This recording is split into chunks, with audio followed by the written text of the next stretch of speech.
Take a look at what happened. It's the Secret Service's biggest crisis in decades.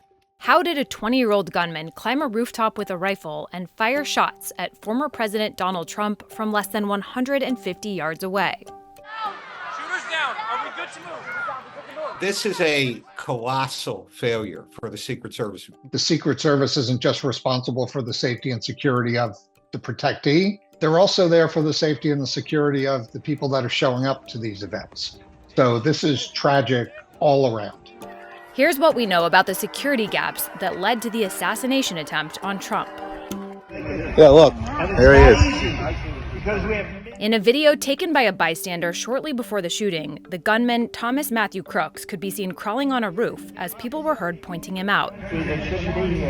Dangerous people, criminals. We have criminals. And a witness told the BBC, "The police are down there running around on the ground. We're like, hey, man, there's a guy on the roof with a rifle." But those alerts, if heard by any officers, didn't seem to make it up the chain back to the command center. That's a massive communication failure. When I was overseeing sites, we would have Secret Service agents right next to police with police radios. If there's something that's going on, boom, everybody knows instantly.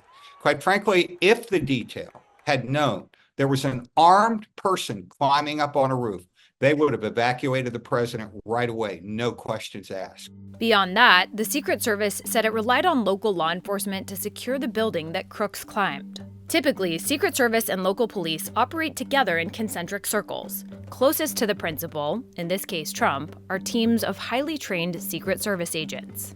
In the middle perimeter, there's usually a mix of Secret Service and local law enforcement who might cover portions of the motorcade and any pre-event screening.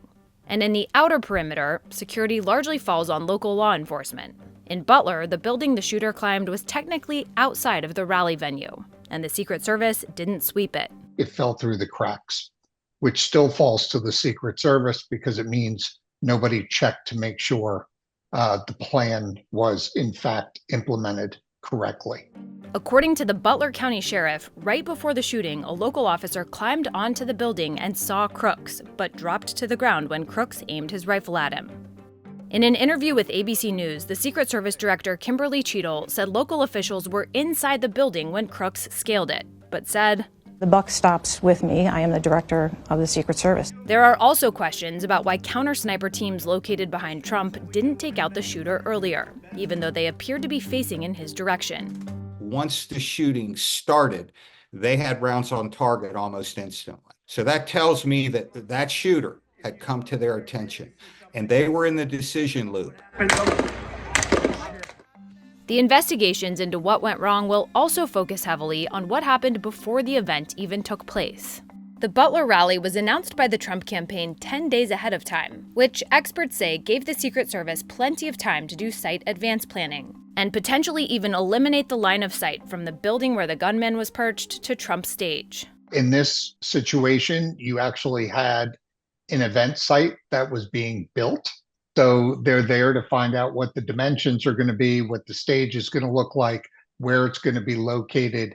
And then based on that information, they are then looking at potential threats, including areas of high ground, and how to best mitigate those threats with the overall security plan. Former Secret Service agents say the buildings near Trump's stage in Butler would be a glaring risk and not something that could have been missed by advance agents.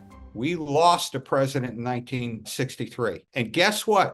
The protocols that went into place from 1963 until this day is that we prioritize high places because we understand a man with a rifle, woman with a rifle, whoever with a rifle, if they have any level of expertise, they can kill a president very quickly. One thing law enforcement experts say was done correctly, despite widespread criticism on social media, was the evacuation of the former president after he was shot. The reaction from the shift inside that inner perimeter was very quick. And as it's happening, if you listen closely, you can hear the instructions to former President Trump to get down. And that is so that they can cover him effectively. That was done very well. I got you, sir. I got you, sir. Let me get my shoes on. Hold on, your head is bloody. What you can't hear is what's being said to the agents through the radios from the command post, maybe the counter sniper team, because there's other things going on. So they're going to do what they're told. And if they're told now it's safe to move, then that's what they're going to do. Well, experts say it's not ideal from a security perspective that Trump stopped to pump his fist. The shift did a good job getting him to the car known as the Spare. But the team near the Spare? They were clearly confused. You could see it. You can't hide it. They didn't know what to do. President Biden has been briefed about the assassination attempt and has pledged a quick probe led by the FBI. I'm instructed that this investigation be thorough and swift, and the investigators will have every resource they need to get this done. The House Oversight Committee is also investigating what went wrong and has called on Cheadle to testify. In a statement, Cheadle said the Secret Service is working with all involved federal, state, and local agencies to understand what happened, how it happened, and how we can prevent an incident like this from ever taking place again.